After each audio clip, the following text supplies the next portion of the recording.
6 वाजले. चला आपला जिमचा टाइम झाला. बॅग घेतली आणि आपण जिमकडे निघालो. कारण की आपण ठरवलेलं आहे की कन्सिस्टन्सी फॉलो करायची आणि ती पूर्ण 100% फॉलो करायची. हेल्थ ही छोट्या सवयीतून बिल्ड होते, मोठ्या डिसिजनमधून नाही. मग काय आपण 3 लिटर पाणी कंप्लीट करण्याचं टार्गेट सुरू केलं.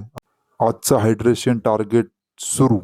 घरी गेलो आणि लगेच 4 बनाना आणि अर्धा लिटर दूध टाकून त्याला मस्तपैकी मिक्सरमध्ये एकत्रित करून फायनली बनली पॉवर शेक. लाईफमध्ये जर गोल साधायचे असतील तर असे कन्सिस्टंट एनर्जी शॉट्स लागतात. रोजच्या रुटीनमध्ये 3 ग्लास बनाना शेक मारल्यानंतर एनर्जी फुल आणि काम सुरू. हेल्थी राहायचं असेल तर जंक कमी आणि होममेड जास्त.